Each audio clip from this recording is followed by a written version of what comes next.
Hello friend, नमस्ते, प्रणाम। आज मैं आप लोग के बीच में बहुत ही प्यारा सा गीत लेके आई हूँ। करवा मैया का गीत है। गीत पसंद आए तो गीत को ज्यादा से ज्यादा आप लोग शेयर करना और चैनल को सब्सक्राइब कर लेना।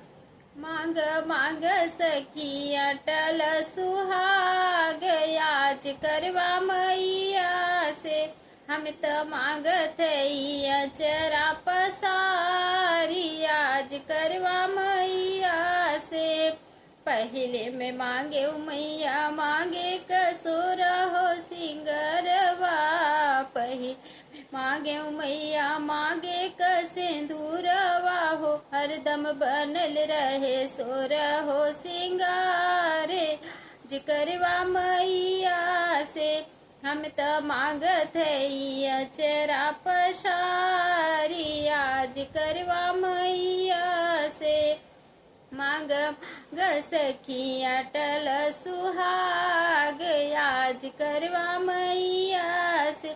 दूसरे में मांगे मैया लाली लाली चूड़िया, दूसरे मांगे मैया लाली लाली चूड़िया, मेहंदी से भरल रहे मोर हाथ, आज करवा मैया से।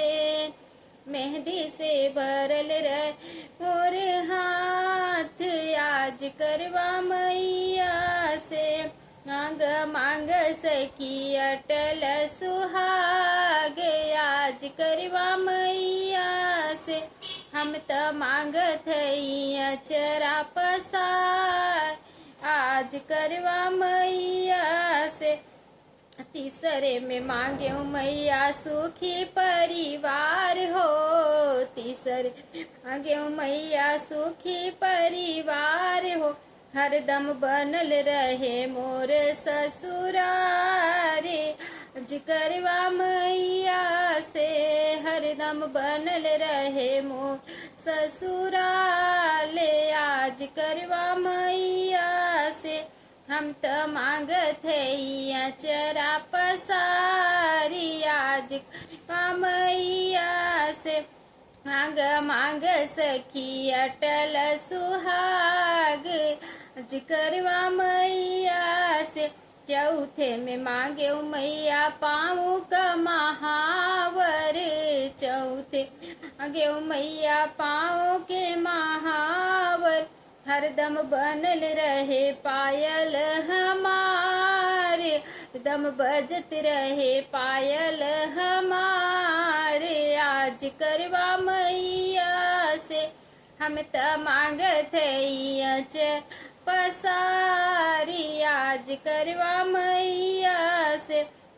पचवे में मांगे मैया अचरा पसारी हो, पचवे मांगे मैया अचरा पसारी हो, हरदम पूजी हम तीज त्योहार, आज कर मैया से। हरदम पूजी हम तीज त्योहार, आज करवा मैया से।